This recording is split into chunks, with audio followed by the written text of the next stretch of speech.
Oh, you pushed your blanket off, man. That was supposed to keep you quiet. Shh. Yes. So we are live now. For anybody who is here, welcome to the last live session of the year. We're welcoming Bobby again this evening, and we are going to be exploring hyper-empathy with autistic people. So welcome, Bobby. Hi. What made you kind of think more in depth about this subject? Well, probably because I've always been told that I was over emotional. and just a long time ago, when after my youngest was diagnosed, we did some research, and it was with a certain person who will remain nameless. And that person came back to me and said that there was no way that I was autistic, and that I verged on pathological empathy, which made me sort of reconsider and look at myself a little bit more as well and think, okay, I guess not everybody sort of has the emotional reactions or goes through the sort of the emotions that I go through. And then talking on Facebook with a couple of other friends, and things seemed to ring true to them. And I thought, you know what, let's have a conversation. It's kind of probably the first real big time that I'm talking about myself as well. You know, like I don't normally do this. Normally in about, I've done this for about 5 or 6 years now, training in schools and primary schools and stuff. And I really keep myself out of things. You know, I might give a little, little story here and there, but with no details or anything. And so, I thought, well, why not just let's go full force, and because I'm sure, hopefully, this information might benefit somebody else and they don't think they're as crazy as I thought I was for decades. It's good self-exploration as well, isn't it? Yeah. When you actually say things out loud, and it kind of sinks in a little bit more. So just to let everybody know, then we've cross-posted this on a few pages. So we're on Positive Autism Support and Training, Autism with Love, and we're on Bobby's page, Neurodiversity and Autism Support. But the main page that we're going to be on is the Nurture program. So if you do want to have a chat, put any comments in any of the lives, come over to the Nurture program, because that's where we'll be looking for the comments and taking your questions. So over to you then, Bobby. Look forward to this one. Thank you.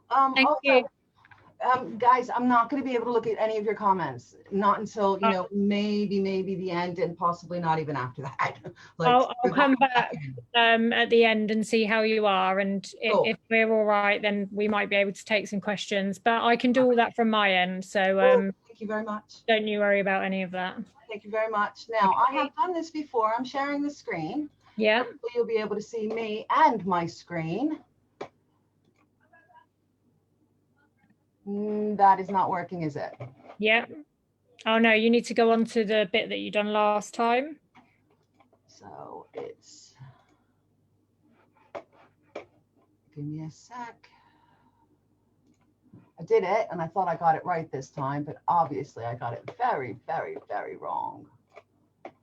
So let's bring you forward. Apologies, guys. One day I'll get this right. Take your time. We've got all evening. Right. Now, can you see that? I can, but I can still see the whole screen as well. Really thought I had this right. Now, how about now? Yeah, can still see the whole screen. Maybe you have to press the play button, or if you go up onto slideshow, should be able. Yeah. No, I just wanted to make sure you're not seeing just me. Oh, no, we can see both now.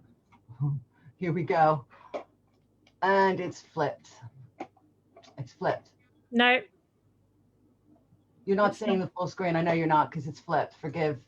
Let's try this again.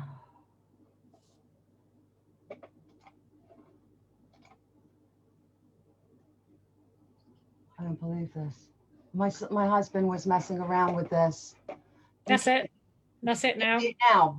Yeah. Do you see it full screen? Yeah. Okay, but every time I talk, is it going to go back to me, or will you still see No, the full screen? no, we see you at the Woo! start. We're And there. we Okay, are. sorry about that, guys. Right, so let's go back to the beginning. So, from the beginning. Okay, what do we mean by empathy? I'm just going to go from here.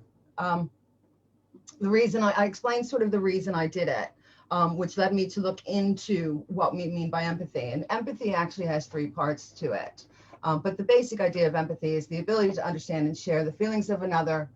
And it's early 20th century from Greek. And the three areas are affective empathy, cognitive empathy, and compassionate empathy.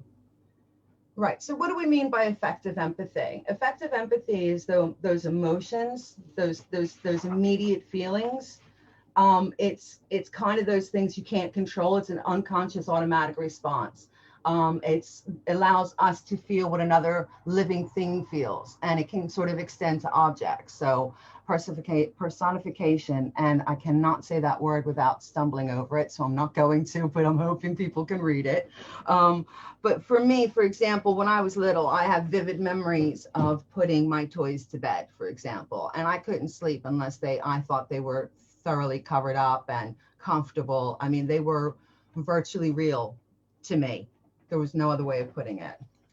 So in reference to hyperempathy, and I bring it in here, it's those thoughts of someone in pain or seeing someone in pain that causes an emotional reaction. And by that, that's kind of the affective empathy part of us. So it can be from mild to intense and even painful. And we can pick up on vibes of tensions in the room as well. Sort of, it's that hyper feeling of reading the room that a lot of other people might not realize. But I can walk into a room and I can sort of sense if there's a tension, and I don't know where it's necessarily coming from. It can increase, so it's cumulative as well, and it escalates, and the effect on the person will escalate and accumulate as well. So, you can have a lot of things happen during the day, and then suddenly it's that kind of reversal of a marble in the jar effect, where you've got too much, and that can lead to withdrawal and overload. I also bring in alexithymia here because I think it also kind of affects that the affective part as well as the cognitive part of empathy. And going over it, it doesn't mean that there's a lack of emotions. It's difficulty in identifying one's emotions, and it's also a difficulty in identifying another person's emotions. And it's also describing those emotions of ourselves and others. And it would suggest to me personally, this is personally my opinion, that non-autistic language and identifiers of emotions are possibly limiting to those people who are autistic and who deal with alexithymia. So obviously, as we know, could it not be that because we think and feel differently, and that feeling and the emotions of a non-autistic terminology, it just doesn't fit? So it's not only challenging, but could be virtually impossible. I also bring in intense world syndrome here because I've read something recently about it, and every once in a while it sort of pops up. And it's an alternative hypothesis, and it basically suggests that autistic people are hyper-empathetic, hyper-perception, hyper-function. Everything is too much. Everything is over and above. And the hyperplasticity of local neuron circuits. So the synapses that are usually abandoned as we mature don't go. This is the idea. And it's a suggestion of why sensory processing differences, that autistic people can sometimes not filter the senses as a non-autistic person can.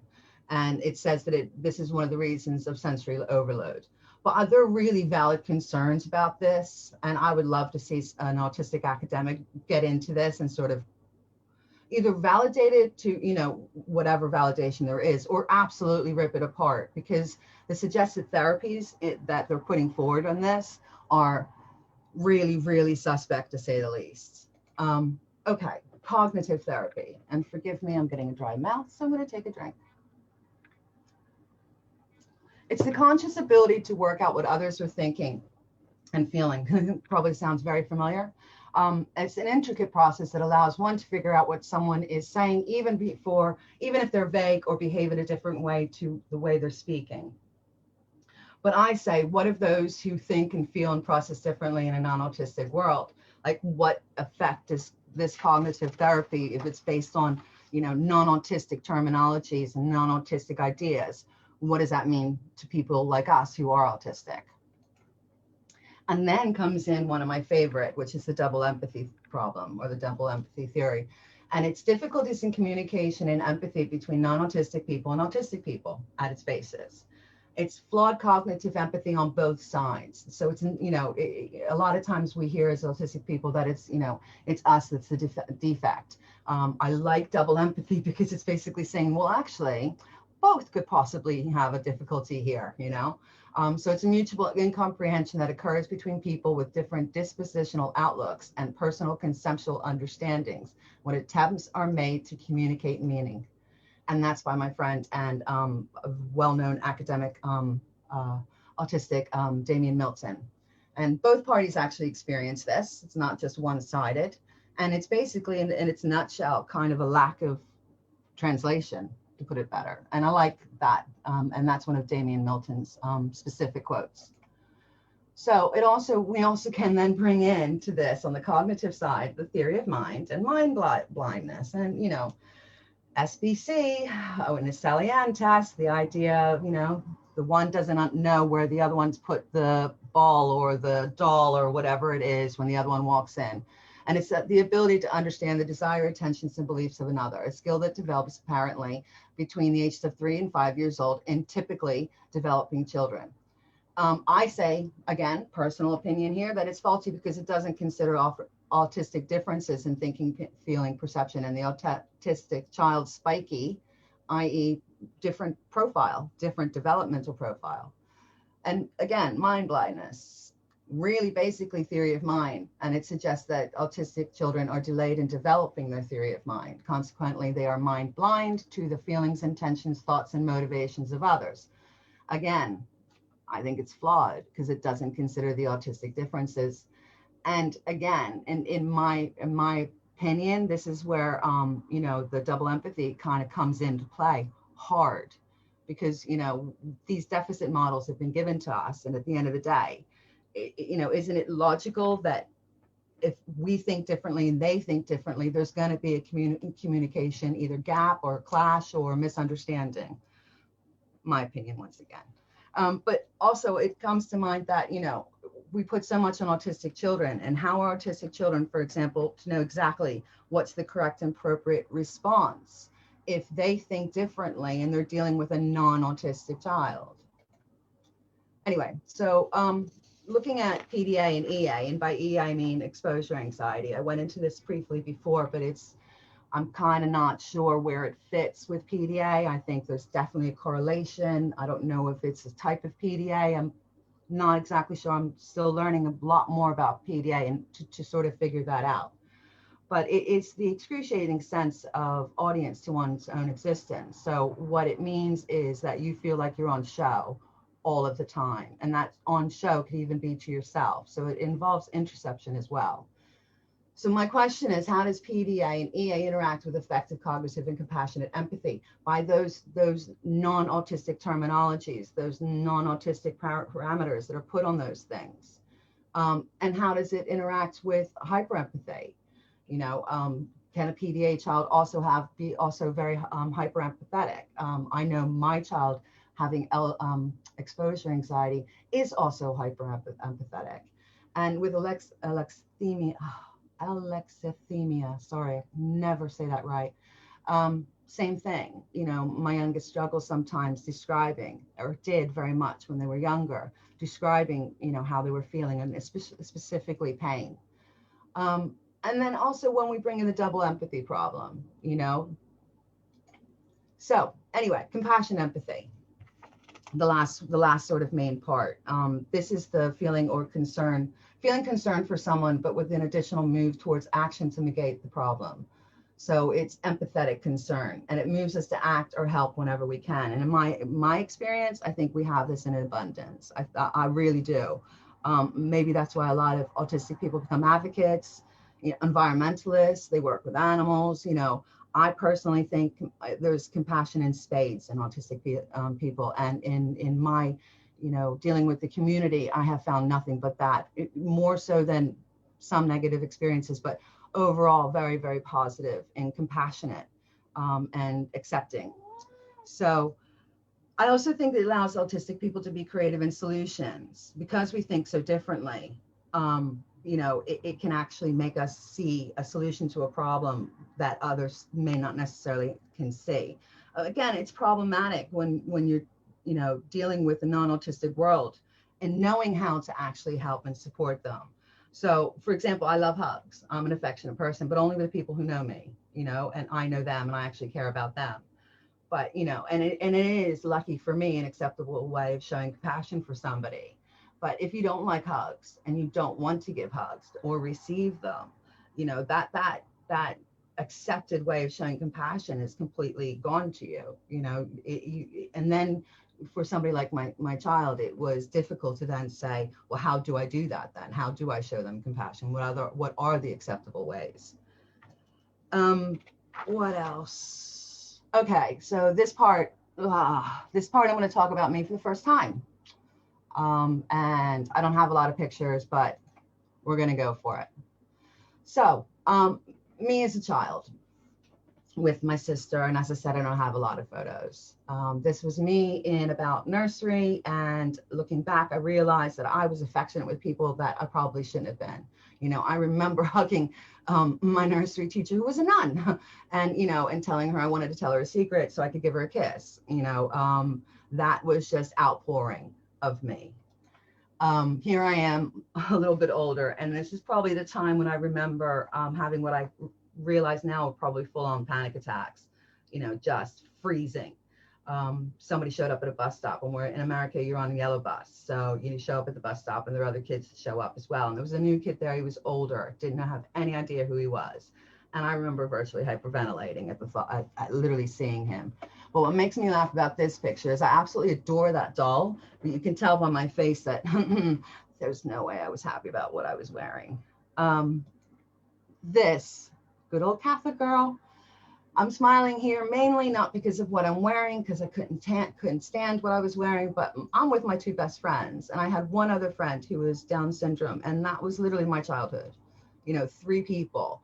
One friend was at my mom's house. One friend was at my dad's house because they were divorced and I went over there on the weekends. And Teresa, who sadly passed away quite young, was also at my mom's house. But I was that loner sort of child. I was also, I was the kind of kid who would bring home like animals, like pigeons who'd been hurt, and kind of want to sort of try to help them get them better. I remember saving worms and bees so that they didn't get squashed or killed. It was, I didn't fit in either. My sister is the girl in the yellow, and here we're with 2 other kids. I have no idea who they are. I'm the one in the blue with the long sleeve shirt. I was a tomboy. I remember climbing trees. My sister was blonde hair, blue eyed, is still, and, all American sort of looking. And I just didn't fit in any way, shape or form. And I was, sort of called the geek and things like that. And then here I am at high school with a friend of mine who sadly passed away. But that's where I kind of found my tribe. That's where we were in a really small high school, probably about 30 the entire year. And there were other people there like me, and I'm still friends with them to this day. They are, again, quite amazing and very, very accepting people. But I also realized something recently that, if you hurt me when you were my friend, I never really forget it. Like even decades later, I can vividly recall exactly what happened and exactly why I was angry. And it's an emotional reaction. It's not an intellectual thing. It's kind of like, instinctive almost. Anyway, there I am in graduation, again, had to wear white, wasn't happy. And by that point, I'd already moved out and my father had passed away. And my dad was kind of everything to me. We were very much alike.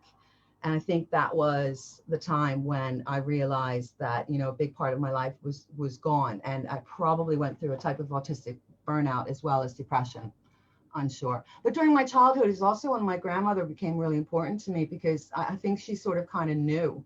Um, Raising my dad, because I also think I was adopted, but my dad, I think, was definitely autistic looking back. And I think my grandmother kind of knew that I was different as well, because she used to take me to People Watch and make stories up about, what they were doing, where they were going, and and I was able to ask questions. So it was definitely a life lesson, time with my grandma.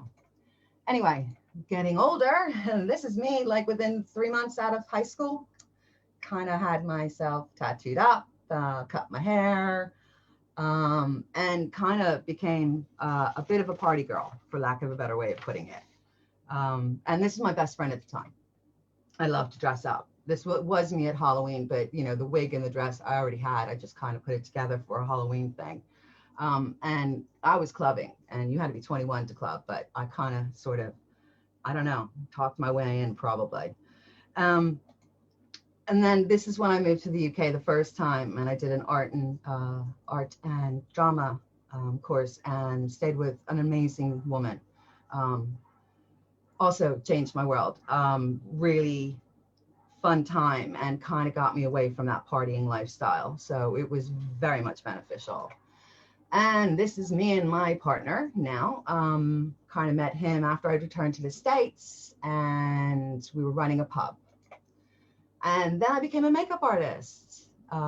Again, loved it because it was meeting new people, and it gave me the ability. When you're doing makeup, you don't always talk. In fact, it's not a good idea to talk.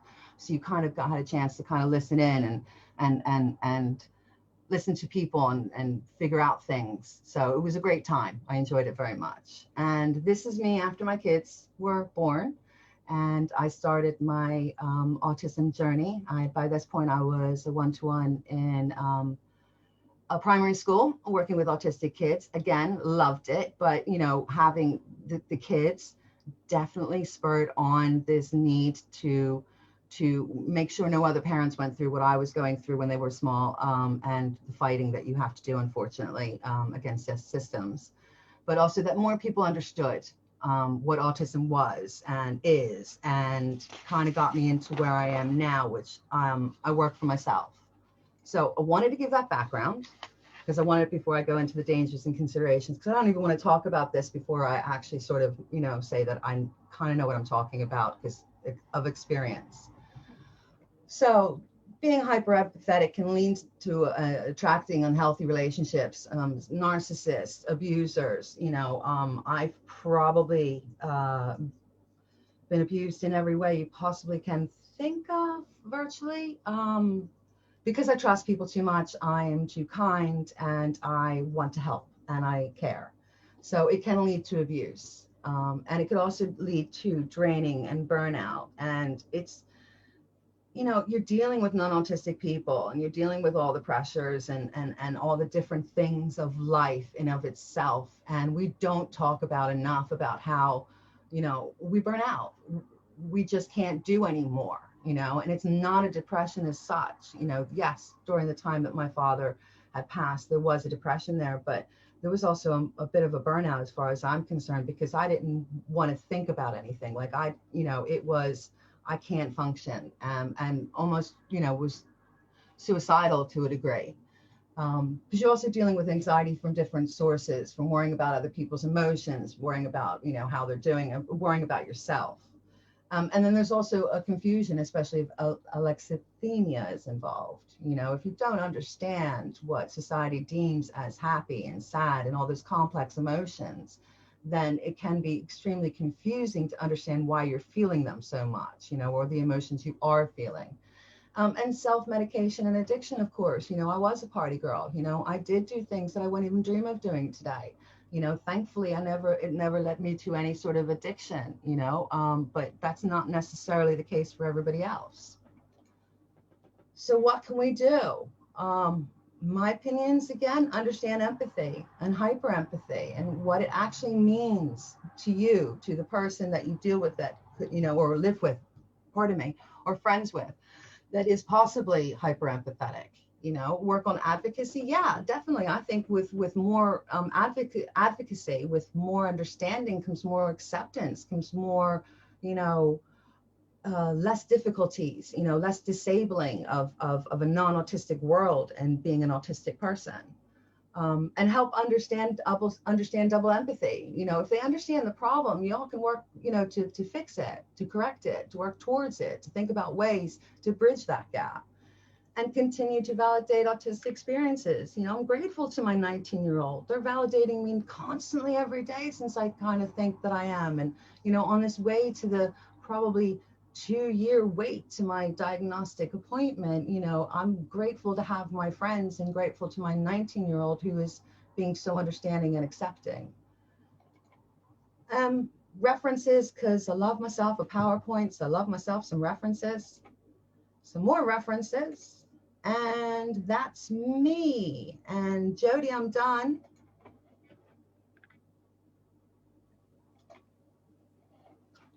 Right.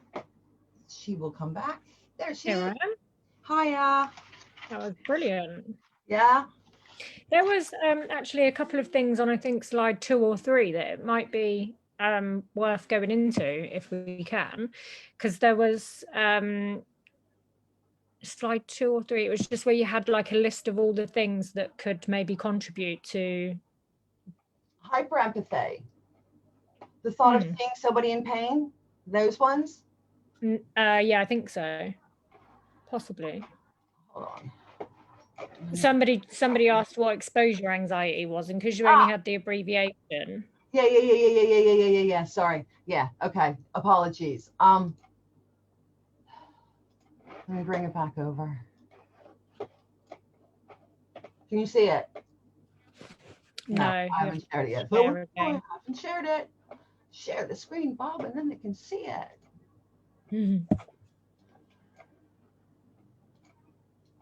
How about now?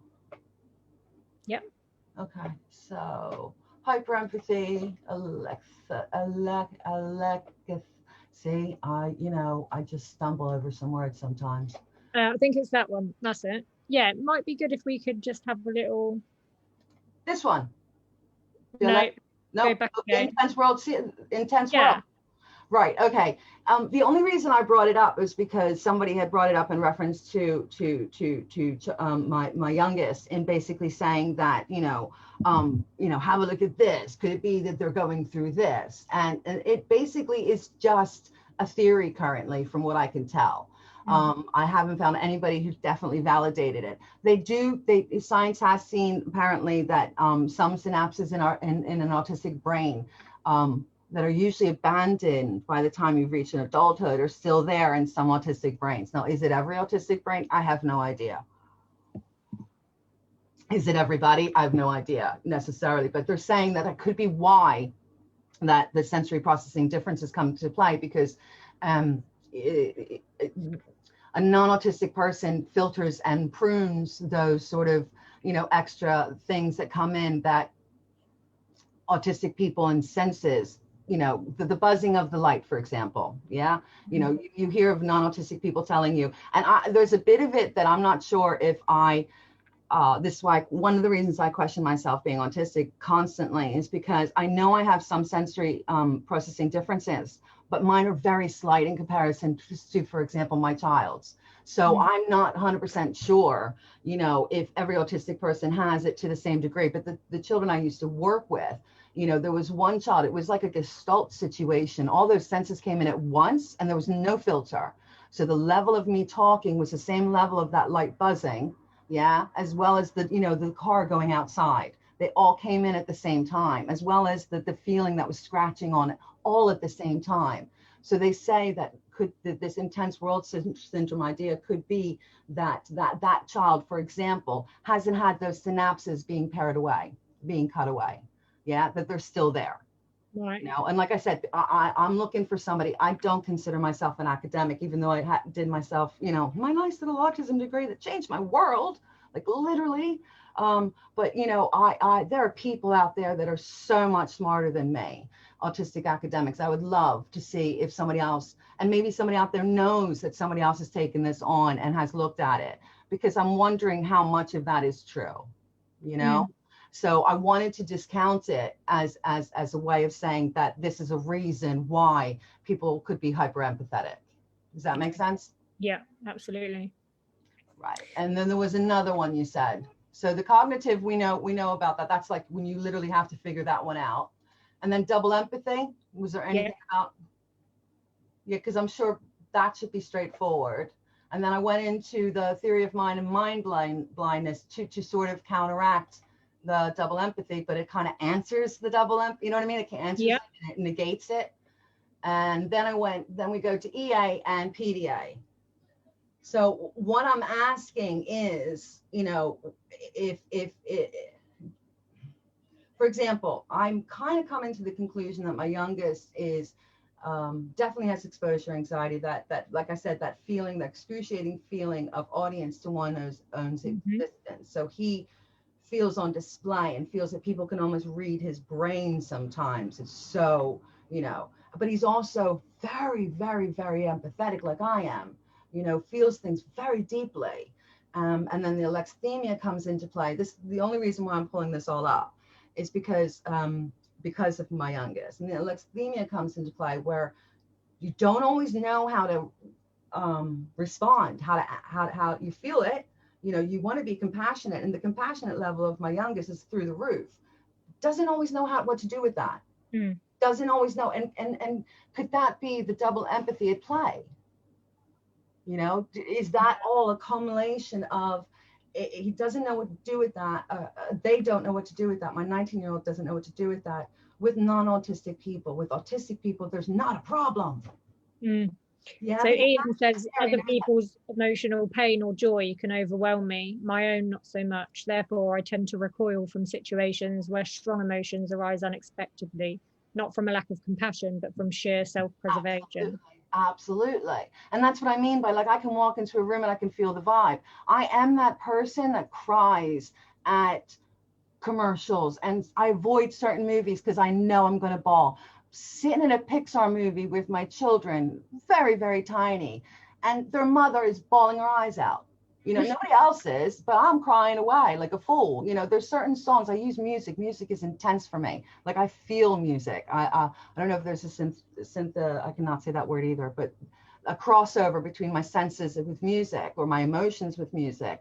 But music for me is, put on a certain song, I'm guaranteed to cry, and I'll use it if I need to cry. Like, if I know I'm holding off and I'm building and it's going to break at some point, we don't want it to break at the wrong time, I'll throw on a song and I'm an absolute snotty, awful, crying, ugly mess. But it gets it out. It's a release, So I understand that completely. Heidi asks, will you define alexithymia? Oh, you're so hard coming for me because I'm so not academic. Okay. To me, it means that to me, in a nutshell, it means that if you're autistic, you find it very, very, very, very, very, very difficult using non-autistic terminology to describe how you're actually feeling your emotions and possibly pain. So, for example, again, with my youngest, this is not necessarily me because I don't have those memories. Like, that could have been me. I'll find out, maybe when I get back to the States and have a long convo with my mom.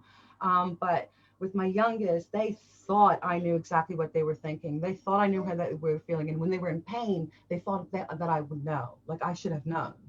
They didn't have to say anything because they thought I knew that already. So it's hard to know whether that was a lack of understanding the terminology to describe what they were going through. Not having the words.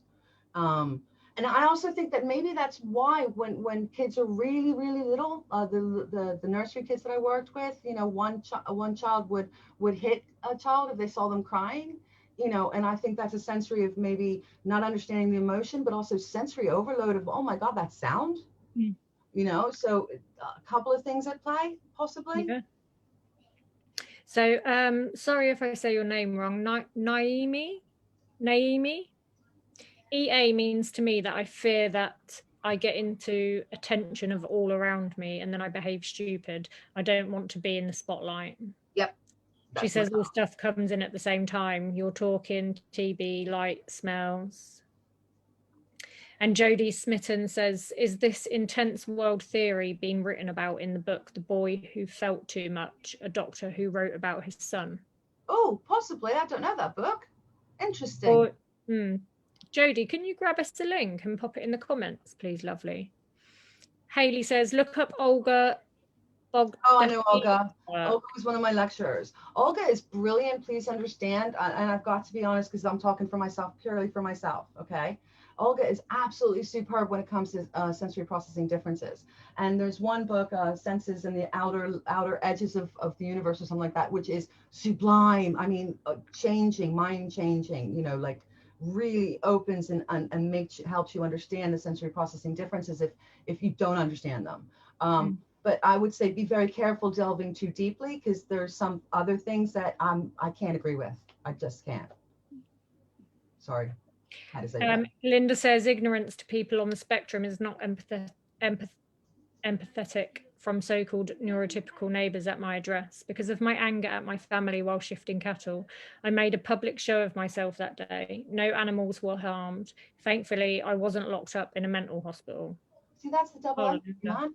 That's double empathy. That's them not understanding, not getting it. And that's like, you know, it's not just ignorance to autism, because I refuse to believe that in 2020, you know, everybody's ignorant to autism. You know, the internet exists.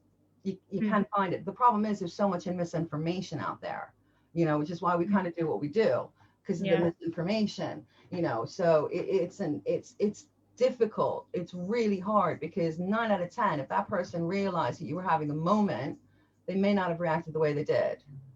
Yeah. You know, when people are, I like to think, I mean, maybe it's me, maybe I'm like this eternal optimist, but I like to think when somebody's in crisis, people aren't going to necessarily always walk over them. You know, maybe, like I said, 51 years old, maybe I'm just still naive. You don't look a day over 30. Ah, that's a lot of makeup, darling, a lot of makeup. Makeup artist. Brittany says she relates to the music and Pixar crying and the commercials. I hate Christmas right now. Naomi says, you cry at movies too? I always feel like a fool when that happens. Commercials. I'm telling you, Christmas commercials now. I'm like, please turn it down, turn it off. I have to like avert my eyes, because the next thing you know, I'm literally crying. I'm like, it's a commercial. I used to be extremely emotional, like EastEnders, Emmerdale, Bright Coronation Street. And then when I got put on my anxiety medications, it completely suppressed my emotions. Really? I very rarely cry anymore. In fact, when I do, it almost feels like I'm exploding crying, because I haven't done it for so long. It's almost like when you have a laughing fit. Yeah. When you haven't laughed for such a long time and then you laugh and it feels so good, you're like, yeah, I'm going to carry on doing that for about 10 minutes. Absolutely. But that's what I mean by with music, because I know what it's building and I'm suppressing. Yeah. Like, and I'm the type of person, I remember when I was young, I used to dig my fingers into my hands to stop myself from crying on something or reacting. You know, like it was dig your fingers into your palm, pinch yourself, do whatever you can to just not react. And then that went out the window completely once I had kids, because hormones. Yeah. So, and then I thought I went through menopause at 42. So like I'm 51 now, like I'm done, dusted, it's over. So I expected it again when I was about 42. I'm like, okay, so the, you know, rational emotions are going to come. I had none of that. I was just the same. Like I haven't changed. I'm still the same emotional person I was when I was like 5, you know. No. It's bad. Akeem Jamal Williams says, I avoid a lot of things that I find overwhelming, and it feels like my brain is on display a lot. Yeah. And Tigger Pritchard says, I cry, or I want to cry so much at times, but I hide it so much. Then it forces me into a minor meltdown and I have to withdraw from the world for a while. As ever, it's the fact I can't be me around NTs. Yeah. See, that's my problem. It's the same thing. You know, I've been out with friends and stuff, and something's happened and I want to react. It's, you know, when you're a teenager, you kind of get away with it. Like, because when it's anger, you can get away with it. You know, and I'm crazed. If you go after anybody I care about, I am that person. I've gotten in more fights, unfortunately, because of it. But, you know, but you have, and especially in this country, I'm thinking like, suppress it, girl, suppress it. So you suppress it to the point where you think, if I'm getting too good at suppressing this and it's going to explode, like it's going to come out. And I don't want it to come out in a place where I'm not safe. So hence, that's when I'll throw in the movie or the song, or, you know what I mean? I know I'm safe and my family knows to leave me alone. And it's sort of like, I guess, a controlled outlet. I don't know. I don't know how else to put it. Oh, I lost you. Am I back? Oh, yep, you're back. Susan says, thank you, Bobby. I can relate to a lot of this and it makes my responses or lack of responses understandable now. There you go. Excellent. Yay. Yay. Good. That's why I do this. Sarah has posted a link to neuroscientists, so we can have a look at that after. Right on. Jodie's posted the link for The Boy Who Felt Too Much as well. So thank you for that, Jodie. Excellent. He says, so when my son is angry at me for basically allowing things that happen at elementary school, is that exposure anxiety because he feels I should have known and understood and feels betrayed that I didn't? See, I don't know. I don't know what that is exactly. Yeah, I mean, for my child, yeah, they assume somebody knew, and because I was closest, it was me. But yeah, they assumed somebody would have realized or somebody should have known because to them it's written across my forehead. Like, why didn't you notice? But that's my child. I can't speak for every kid, but the other child that I dealt with that definitely had exposure anxiety, it kind of was like that for them as well. So it could be, or it could just be, that's the offload of holding it in all day, right? Yeah. Haley says, I had that sense too about Olga. Much that's good, but some that's off. Can you say more about where you don't agree with her? Oh, I don't want to because I can't stand. She's really good with the sensory stuff. Let's just put it this way: we were friends, and she believes in some. And it's the same with my friend who passed, Donna Williams, who I get the exposure anxiety from. This, where I got it from, and Donna was, Polly was immense at helping me out with my child when I didn't understand anything.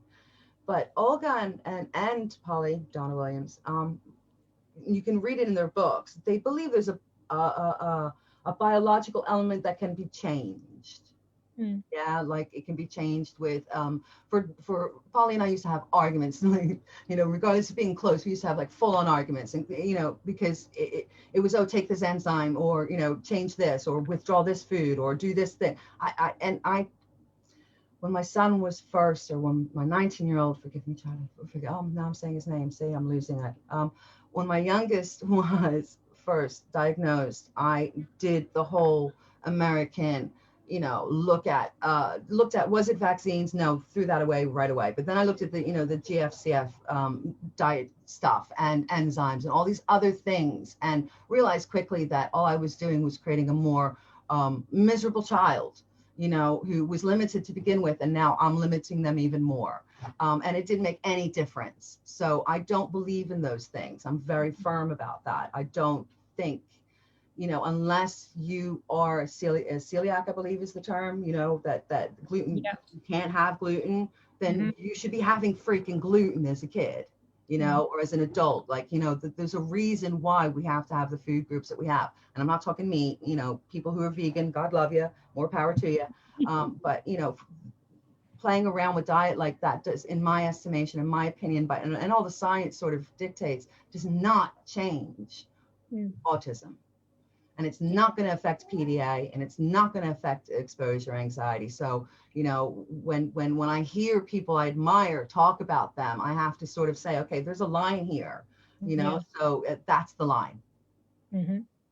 Heidi says, thank you so much for this information. I teach psychology classes and I value hearing autistic perspectives. Yay. Susan agrees regarding the crying in movies. Oh, God. Linda says, transport skill will mask my difference in so-called neurotypical world. I am thinking of getting my car fixed next Monday. COVID-19 frightens me as a driver on the spectrum. Yeah, I really feel for the transport people, including my daughter gets transport to her specialist school, and although they're extremely careful and they've got their masks and stuff, they have to sit in a taxi with children who can't physically wear masks. And they're just so amazing to continue doing what they're doing, especially absolutely, and directly on the front line like that. Yeah, I feel for them. I mean, when this all started and the youngest started going to college, then now because of exposure anxiety, the youngest hasn't actually made it into college, and it's doing everything online. And I am so proud to say, like practically top of their class, regardless of not Amazing. making it in, of doing everything online. But transport was arranged, and this is the first time I've ever experienced transport in my entire life. Like, you know, the whole first half of this person's childhood and going to school, we were denied it. We were told, no, not going to happen for you. Sorry. So getting it was like, whoa, you know, and they're not going in. So I couldn't say to them, oh, well, you know, can you come? It's a gradual return. So one day a week currently they're Yeah. going in. And I can't say to well, this one day, and then in, you know, a couple of weeks it's going to be 2 days. And so I just threw it back at them and I said, you know what, you guys got to give it to somebody who deserves it, you know, and who needs it, because I know it's desperate out there right now. It's not easy. And I'm actually right now able to take this person in. So, you know, it's okay. But, you know, my 19-year-old would never have gotten in the car with other people. The first day, and that was my fear, that first day, if they showed up and there was another person there besides the driver, I can promise you there's no way they would have gotten in the car. Not in the taxi, not in the transport, not in a bus, not in anything. It's not going to happen. So I feel for them. They must really, really, it's hard. It's hard out Brian says, I wish I could spend Christmas at a place where 25th of December was a normal work day. Brian, what you need to do on Christmas Eve is get a flight over to the UK and go there. back again in an hour's time. Just miss Christmas. I'm sure it would work that way. Would it Yeah, work that way? yeah, you fly down, it's the next, when you fly back, it's the next day. So yeah, Hmm. miss a day. So yeah, it's feasible. Absolutely. Yeah. Uh, I haven't even Peter done says, decorations or anything. I'm not doing it. I'm just not doing it. We're like the two adult children and, you know, one who is Jewish and or raised Jewish and could care less. So I'm like, okay, this year. And they're like, okay. So we're just gonna take, do you remember the light that Harry has? We got one as well. I'm like, we're putting it in the living room. That's our Christmas. brilliant. Peter says, thank you, Bobby. Some people sometimes treat me differently to other non-autistics, and generally it comes from people who think they understand who clearly don't. Yep. Jay Feathers says, I've been misdiagnosed with bipolar disorder because I haven't had a sense of self and horrible emotional regulation. After DBT, I'm much more in control of my response to my environment, and I'm learning that I am actually autistic, one who mirrors others to fit in, to learn and understand the world. I'm waiting in a diagnosis right now, but I feel comfortable self-diagnosing because of all that I'm learning. That's what I do. I mean, for when COVID hit, it was unconscious masking that made me go, "Oh, wow, yeah." Not, you know, not the 16 years working in autism, not the degree, not the fact that I've slowly been surrounding myself with autistic people as friends. None of that made me go, "Oh, I could be." No, it was literally unconscious masking, and the fact that it's one of the reasons when I was an actress at one point, when I was doing makeup right before that, I tried to be an actress. Apparently I was quite good at it, was because I do mimic. And if I'm around you long enough and you have a strong enough accent, guaranteed by the end of the evening, I will be talking with your accent. It's a guaranteed. And that's, I think, is my unconscious masking. You mimic to just blend. Yeah.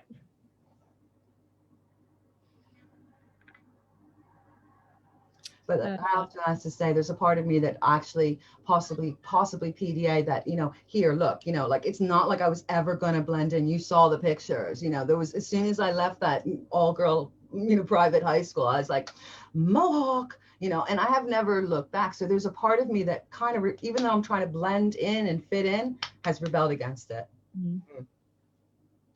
Heidi says, how can I convince my autistic child that it is safe to cry and for her to cry in front of me? That's hard. That's hard. I'm not going to say I know, because I don't.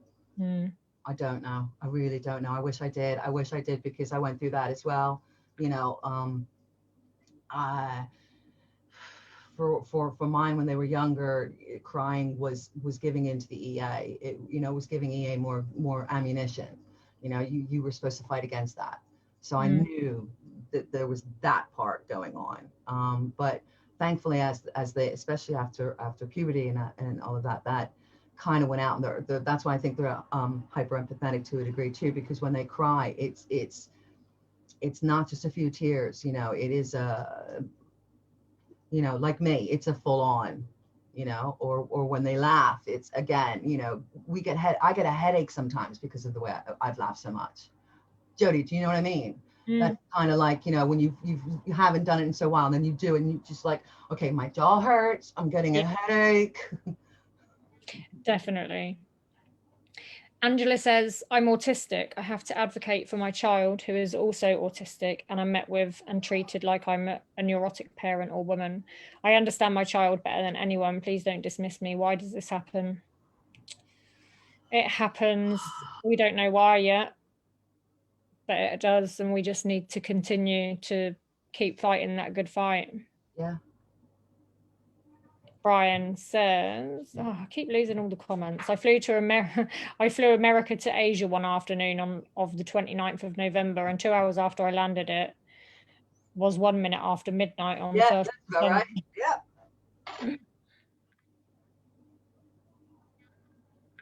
I'm just looking for some questions.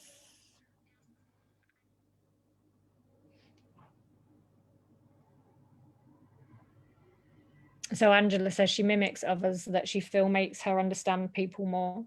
I can literally walk in anyone's shoes, depending on anyone's accent. I can mimic or mirror. Wow. Do people use PDA as another name for autistic? Sorry, this is new to me, like this week new. Oh, that's your area more than mine, darling. So PDA stands for pathological demand avoidance and is a form of autism, but is very, very little known. And essentially, it just means that people who have PDA have high levels of anxiety and a need to feel in control. So when demands are placed on them, their anxiety rises, they avoid the demands, and it basically just creates a huge cycle of avoidance, burnout sometimes. And they, for instance, with Lola doesn't see hierarchy. So we're not adults and children in our house. We are effectively all the same age, if you will. And Lola's just like a little mini adult. She does things that she would tell her sister off for. She is also a very good mirrorer or mimicker. She likes to play teacher, but she would prefer to do that kind of thing next to a teacher instead of what the teacher's doing. So she doesn't like to be sitting in a class and being taught by the teacher. She would rather get up there with the teacher and teach the other children in the class. Yeah, that's Lola pretty much.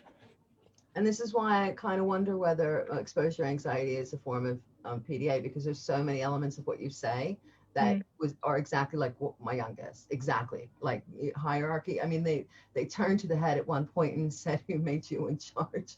I mean, it's for the longest time there was no concept of hierarchy. It was, well, I'm telling you to do this. Well, you can't use because. You could never use because, like, not that I would anyway, but any teacher who tried using because, you got a mouthful back. Yeah. I mean, it's interesting because there is definitely a crossover without a doubt. The only way in our house that sentence works is when we blame it on the government. Yeah, I've done that too. Oh my God. I've had to do that too. Oh my God, that's so funny. Get it's out like, of my hands. It's the government. We do it not for our friends today. I'm like, sorry, but Boris Johnson said you're not allowed. Absolutely. Oh my goodness, that's so funny. That's so true. Yeah, no, I've done it too. Like, can we have chocolate? And I'm like, there wasn't any in the shops. There you go. Tried to get some, but there just wasn't any there. Oh my goodness. And see, that's such an extension of from when they were younger, and it was, well, why do I need to put on this coat? Well, I'm not asking you to put on the coat. The coat wants to go on you, so the coat can go outside. You know what I mean? Like that was kind of like how I had to raise. So the whole learning through experience is extremely important for autistic people, but essentially more so for children or adults with PDA, because mostly those kind of experiences that an adult per se is trying to teach a child is a demand. So we're trying to teach our children that you need to wear a coat because it's cold, or you need to brush your teeth because, you know, your teeth are going to rot, or you need to eat because otherwise you're not going to grow, etc., etc. Well, they don't see that because it's not in real time. So just me telling my child it's cold, for example, if we're inside the house on a freezing cold winter's day and all the windows are closed and the heating's on and it's clear blue skies outside and the sun is beaming down, Lola would go and get shorts and a t-shirt on. She's like, Mummy, it's really hot today, I'm going to go out. I'm like, sweetheart, it's December, you're going to freeze. She's like, no, I'm not. And I'm like, okay. But we learned very early on to just allow her to try those things for herself, because, you know, we almost realized quite quickly that if we didn't allow her to experience those things straight away, we would end up with a whole lot of heartache and heartbreak when we would just end up allowing her to experience it anyway. So we kind of learned to just say, yeah, go and try it. You know, we don't say no a lot in our house. We just don't, because if we do, we would probably be asked 1 million times after that no, and you're human, there's only so many asking that you can take, and you just end up saying no. So we just say to ourselves a lot in this house, does it really matter? Yeah. Because if it doesn't, and if you are just going to end up giving in to whatever demand there is anyway, what's the point in putting all of you through? You know, when people use kind of tablets or Xboxes as consequences, or things that the children really enjoy and that are really quite calming for you, and you use it as a consequence, the only person that you're punishing really is yourself, because you're going to end up giving it to them in 3 hours time when you're sick of them saying, please can I have it, please can I have it, please can I have it. We just don't do it anymore. There just isn't any point. And not just that it's hard on us, but it's doubly hard on the children as well, because those types of things are their safe comfort. Absolutely, which is why when people were like, well, you know, when they were younger, it was come home, immediately do what you want to do. So it was immediately jump on the computer, you know, and it was like, well, why do you let them do that? Well, because they've been to school all day. You know, what do you do when you get home from work? You know, do you do more work? Because I don't, you know. So it was like, you know, and to be honest, you learn the hard way if you don't. Like you said, you know, the repercussions are that you suffer, not them. You know? It's you that's suffering for it, not them. So at the end of the day, it was like, yeah, you know, and I quickly stopped this whole limiting screen time big time as well. You know, and school might have been told a completely different thing, but, you know, I realized very quickly that, you know, when my youngest chose to come away from the screen, the way they were before they went on the screen was radically different. Like they got something from it. There was a release, there was a calm, there was a, okay, now I can actually do some more. You can ask me to do something, or I can possibly do something a little bit more than normal because I've already had my safe time, my safe space, I needed to do this first, you know? So my kids, they can't even eat their dinner without watching their devices, because I mean, they would sit at the table, and if they'd forgotten them, they'd have to run back off and go and get them. Lola, she sets herself up at dinner time with her her computer and her food here, and she gets all comfortable, but if that device wasn't there, she just wouldn't be able to focus on what she needed to do. And what she needs to do is eat her dinner.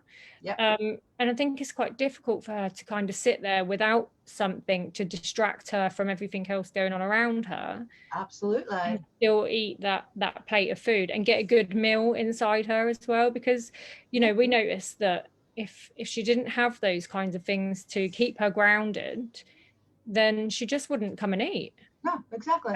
And you know, we couldn't or eat the bare minimum, you know, eat the just and run off back to get it. We're not thinking about doing, you know, that there is no other thought process, but I need to get back to doing what I was doing. Yeah. You know, like that's what I need to be doing right now, and you've pulled me away from it. You know, I mean, nah, and now what am I supposed to do? One's 19, one's 20, 22. Come on, you know, they've built their machines. They literally built them. Like, you know, so there is no dinner table. We have a dinner table, but it's if somebody else comes around, you know, we might see them and they might hang for a minute. But yeah, no, they are comfortable eating in front of a screen, and it's their computer, and it might be just sitting watching YouTube videos or whatever it is. But you know, who am I to say as adults, you know, when they've done everything that they're supposed to have done during that day, that they can't have their meal sitting in front of a screen? We do it.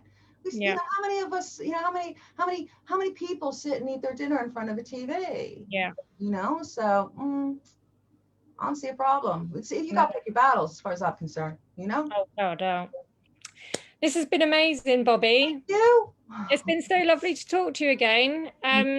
Definitely do some more, eh? Yeah, definitely. 100%. Every time Brilliant. I do it now, it's becoming easier, and you are such a joy. So thank you. Thank you. That's lovely. So are you. Thank you.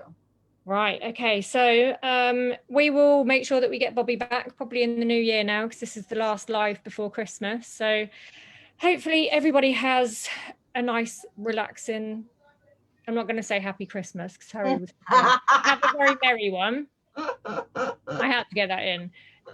And yeah, just chill. And you have a lovely time, Bobby. Thank you. Thank you very much. See you later. Speak to you later. Bye.